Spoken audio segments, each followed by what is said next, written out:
Assalaamu calaykum daawadaha qiimiga badan oo kulanti wanaagsan mar kale iyo soo laabasho wanaagsan. Ma ogtahay in hal caleen oo kamid ah ama ka soo baxda geedka loo yaqaan Catha aejulis oo aad hal xabo kamid ah aad rugto ama dhowr xabo aad ka rugto aad ku beelayso dhammaan waxa aad dadka ama qofka nool oo xayaatada leh aad ku tahay. Aad ku beelayso waxaan ka wadaa aysan waxba ku tarin haddii kugu sii yaalaan xataa inta aad wado isticmaalkiisa ama joogtadiisa sida taranka qofka, caafimaadka, dhaqaalihiisa, dareenka iyo fahamka bulshada oo la nool yahay iyo fikirkiisa. Caleemaha noocaas oo aan magacooda u naqaano khaadka oo ay dad badani u daaqaan sidii nimcooleydii ayaa waxay sababaan dhibaatooyin isugu jira dhanka iyo dhimirka, habdhiska dheefshiidka, afka iyo sidoo kale habdhiska taranka aadanaha.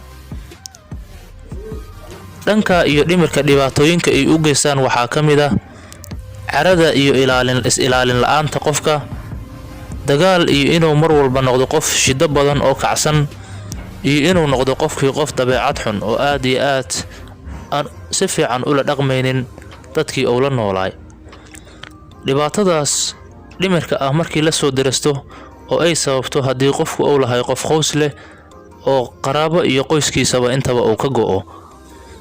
Sidoo kale dhanka iyo dheefshiidka dhibaatooyinka uu qaadku u geysto waxaa ka mid ah inay istaagaan dhammaan dheefshiidkiisa ama qofku inuu noqdo qof hamuun daran oo calooshii constipation uga dhaco, calooshii ka fariisato, sidoo kalena uu noqdo qof calool holac iyo wax lamida oo ku dhaco. Dhibaatooyinka afka oo u geysto waxaa ka mid ah inuu qaadku burburiyo dhammaan ilkaha iyo ciridka, sidoo kalena uu ugu dambeyn keeno kansarka afka iyo dhuunta. Dhibaatooyinka dhanka tarankana waad iska fahmi kartaan oo qofku mar ayuu xaalado inuu iska shito laga yaabaa oo xaaladihiisuna ay sii bedelaan, taasoo haddii uu sii joogtayo cunideeda mar walbana ay iska sii soconayso, ugu dambeynna qofku uu noqonayo qof sugan.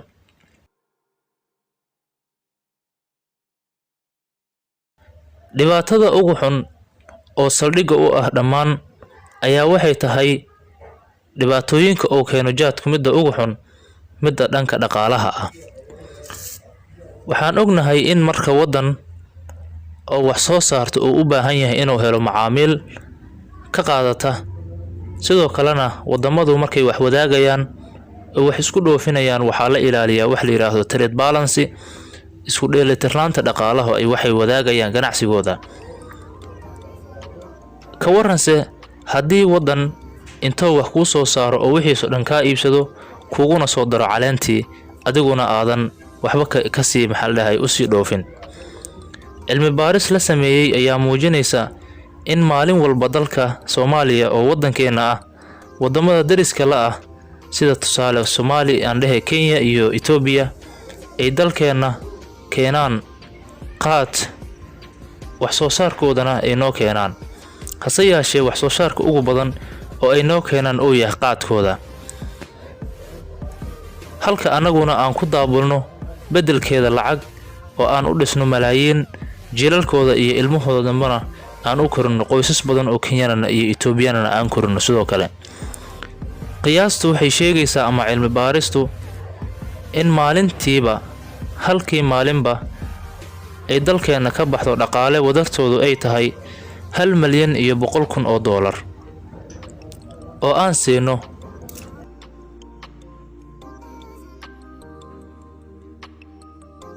oo aan ka siisano qaadka dowladaha Kenya iyo Ethiopia,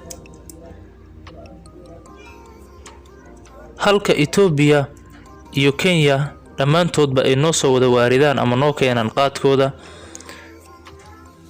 Ethiopia ayaa waxaa la sheegay in ay naga qaadato adduun lacageed gaaraya markii jaadka noo keento 300,000,000 oo dollar, halka Kenya ayaduna ay qaadato 800,000,000 oo dollar, taas oo ka dhigan in sanadkii aan ku quudano dowlado kale ama labadaas dowladood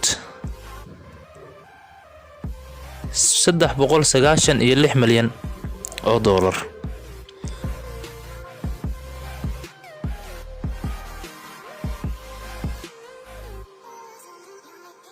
halka ayna ay quudiyaan caleemo qoysaskeena iyo dhalinyaradeenna, ayna u dhimanayaan daruufo iyo diif u gaara oo aysan haysanin waxbarasho iyo cunto iyo biyo ku filan. ummadda hadday dhalinyaradu ka xumaato ay dhalinyaro weydo waa ummad dhimatay. waddankanna waxaan arkayaa jiilka soo koraya inuu usii jeedo qaad iyo in la nooca, waayo intii duqayda ahayd baa waalatay. waa waalin nin weynoo qaad cunaya, waa nin weynoo darag cabaya, weliba la isku raacsiisan yahay. dunida kale daragga dad baa cabba, laakiin waa tabaqa liidatoo la yaqaano. dee berigii hore Soomaaliya waxaa jiri jiray koox yar la odhan jiray waa alkoolistayaal, waxay fadhiyi jireen dooxa iyo meelaha. waa tabaqa yaroo liidato dee dadka ka liito oo qofna aanu ku dayasho u qabin bay ahayd. laakiin hadday bulshaduba noqoto alkoolistayaal, bulshada inta qaadka cuntaa waa alkoolisti, ama madax ha sheegto ama shariif ha sheegto ama sheekh ha sheegto, wuxuu doonaa ha sheegto. waa daragiste, waa darag rasmiya qaadku. bulshada maanta noolina ammaan baabay u qaadatay. yacni qofku inuu cuno waxa ka horraysa inuu xumo u arko. shaygu inuu xun yahay ayaa ka horraysa in mujtamacu arko. laakiin inuu noqdoba odayada maanta haddii la yidhahdo ha la shiro oo waxa la isweydiiyo, fadhi baynu u baahanay baa la leeyahay. madaxdu hadday tidhahdaa fadhay u baahantay, iyaduna ummadoo dhammi fadhay u baahantay. fadhiga la sheegaya waa in garaaba la ruugo, waa in qaad la cuno. yacni waa ummad waalan. marka nin qaad cunaya waa nin waalan, nin waxba keeni karaya maaha. da'dii yaraydna waxaad mooddaa inay hiigsanayaan da'daasi nolosha ka dhacday. war da'daasi waa drop out iyo tusaale idiin noqonin. da'daasi waa drop out rasmiya. drop outku waa dadka aan la tirsanin ee tirada ku jirin. nin drag caadi ka dhigtay inuu cunaa tiro kuma jiro. ummad uguma jiro, reer uguma jiro, qabiil uguma jiro, dawlad uguma jiro, cidnaba wax kama taro. da'dan yara soo socotaana waxaad mooddaa in indhahoodii u kaaye. dee ama aabbaa qayala ama adeeraa qayala ama wixiiba waa qayalaan. reerka wixii joogaba de way cunaan. isna wuxuu u socdaa markaa dee kama fogaanayo. waxaan idin leeyahay waxa weeyaan inaynu bedello jiilkaas baynu u baahanay. inaynu jiilkaa bedello, inaynu u diyaar garoonaa baynu u baahanay. oo ku bedello jiil wax baranayo, aqoon leh, dhaqan leh, akhlaaq leh, wakhtigiisa ka faa'iidaynaya, waalidkii ixtiraamaya, ummaddiisa ixtiraamaya, dadka wax u qabanaya. jiil iijaabiya, positive dad ah. jiil aan negative ahayn. jiil aanu tusaale kuwani u noqonin ee tusaale u noqdo nebi maxamed iyo saxaabadiisii. qofka bini aadamkii tusaale kama maarmo iyo cid u ku daydo. way fiicnaan lahayd tusaalahaagu waxaad arkaysa inuu noqdo. saxaabadu way inaga tusaale fiicnayd, waayo nebi maxamed bay arkayeen oo dhaqmayo, nool oo soconayo, cibaadaysanayo, hadlayo, warramayo. idan way inaga tusaale wanaagsanaayeen. laakiin insha allahu inaguna tiisiyo qoran baynu haynaa, iyo tii alla keenay oo qoran. inaynu iyada tusaalaheenna ka dhex raadino, aynan tusaale ka dhiganin intan derbiga fadhida. inaynu isku dayno ummaddan inaynu badbaadin karno. jiilka badbaadin karana waa da'yartiinaa un. da'yartiinaasi haddaa khilaaftaan waddadii kuwa hore socdeen, ummaddani mustaqbal bay leedahay. haddiise da'yartu ay raacdo ummaddan hore halkay u socoto, waddankan geedna ku hadhi maayo, neef xoolina ku hadhi maayo, dadna ku hadhi maayo. waxba qaad baa dhibaatada qaadku leeyahay cawaala ka hadlay. waxaan rabaa qiso yar oo dhacday oo qaadka ka dhacday oo aan akhriyey sheekadaas, inkastoo qoraagii qoray hadda aanan xasuusan, inaan ku soo koobo oo barnaamijkan uga qayb qaato. sheekadaas waxaa la dhihi jiray muqayiliintii isqiyaantay. ciwaankeeda isqiyaantay. marka laba nin oo qaadka cunta ayaa saaxiib ahaa. waddanka Kenya ayay joogeen. Soomaaliya markii civil warku ka dhacay, dadkii Soomaaliya dad badan baa u qaxay Kenya iyo wadamada dariska. labada nin saaxiib bay ahaayeen. nin xaas buu lahaa, dadka qaraabadiisa ayna Yurub bay jireen. ninna wuxuu ahaa nin aan reerna lahayn, dad qaraaba ah oo u jira meeshana aysan jirinin. ninkan marka xaas kale waxaa loo soo diraa biil, lacag fiican baa loo soo diraa, qaadkiisu iska cunaa. walaalihiis marka waxay yidhahdeen maalintii dambe, annagu Kenya kuguma biili karnee, waan ku qaadaynaa soo bax oo ilmaha iyo islaanta soo wad. isagii wuxuu yidhi nin anugu qaadkan inaan ka taga ma rabo. walaalahayna waxay leeyihiin soo bax sideen yeelaa kii baa wuxuu yidhi adugu ma waxaad rabtaa kenya inaad qaadka iskaga cuntaa dee ilmaha iyo islaanta anaa kuu wadayay aniga igu qor aabbaha reerka iga dhig maxaa la yidhaahdaa adiguna qaadkaa kenya isaga cun aniga xagga aadayo islaantii ilmaha kuu wadaye isi qayl walaalahaana lacagtaa kuu soo direen habeenkii baa la qayilay oo marka arrintii uu ku raacay hoostuu ka xariiqay ninkii baa lagu qoray father of family uu noqday aabbihii qoyska waxaa noqday ninkii dulsaarka ahaa odagii wuxuu lumiyey mas-uuliyaddii qoyska khayru mas-uul buu noqday qaad awgii buu ninkii wuxuu uga dhigay ilmihiisii aabbe ninkii markaa sidaas ayaa maaragtay responsor bay ku baxayeen ninkii wuxuu kacaystay reerkii islaantii iyo ilmihii buu kacaystay kiina meeshii baa looga tegey isagoo aabbihii qoyska ayuu yurub galay kuwii la dhashay way ogaadeen waxay yidhahdeen kii doqonka ma meeshii buu ku haray naagtii ilmihiina ma nin baa soo kacaystay shilinkiina way ka goosteen ay u soo diri jireen shilinna ma hayo xilana ma hayo ilmana ma hayo kenyuu ka tuugsaday waa wareeray waa dhagabeelay waxaasoo dhanna dhibaatadii qaadkaa u geysatay naagtiina waxay tihi warkaas doqonkaa ma warabne adiguna guurso aabba i noqo adigu reerka aabba ka noqo naagtii ilmihii waa la wareegi naagtii ilmihiiba ninkii sidiiba kula wareegi waxaa la yidhi ninkii markay tala saa ugu caddaatay taluu raadiyey waxa la yidhi ragta shadeecir waa tulaataa kan labadeed rag buu u tegey wuxuu yidhi nimayow tacaddigaasaan galay arrintaasaa igu dhacday walaalahay taleefannadii iga qaban maayaan naagtaydii iyo ilmahaygiina nin baa yurub ku haysta sidaasaa igu dhacday talaha layga raadiyo waxay yidhaahdeen warinkaanu kugu dhacday anna waxaan samaydna ma naqaane nairobi waxaa ka soo raadisaa ninkaas naagta qaraab ahaan ugu dhow waa yahay buu yidhioo wuxuu soo helay hooyadiisoo garooba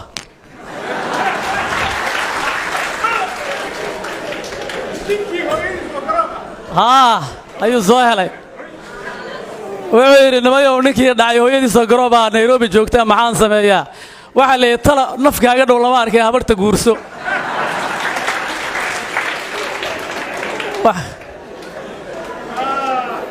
habarta inaad guursato ayaa nolol kuugu dhow islaantii buu shukaansaday eeddayde anigu waa duqoobay maandhow anigu rag hadde maya eedda wallaahi weli waad fiicanta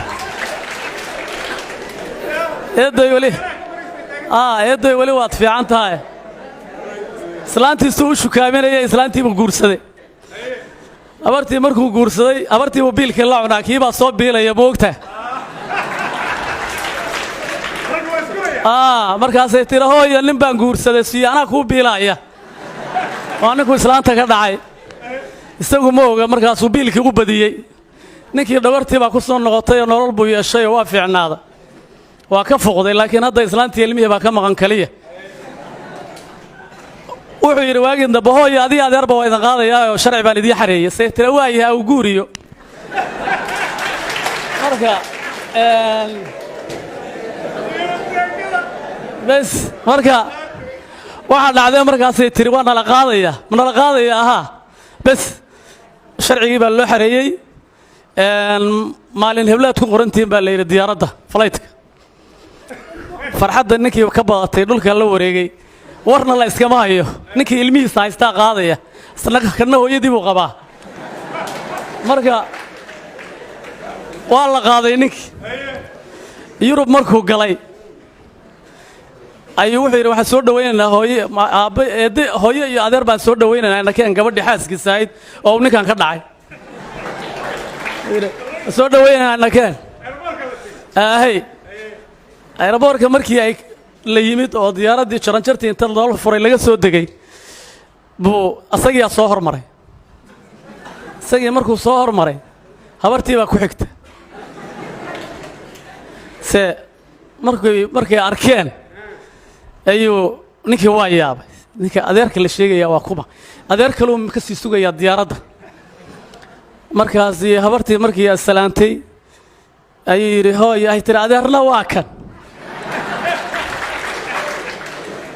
markaasaa ninkii iyo islaantii hore oo iyana daalnimadda ahayd oo de ninkan maaragtay iyaduna markaasi waxa weeyaan ka fasaqatay iyo habartii qofba walba waxa ku dhigay hadal ka soo baxa waa la waayay naxdin macnaha shoog iyo farxad macnaha qosol gariir waxa isugu darsamay baa ku dhacay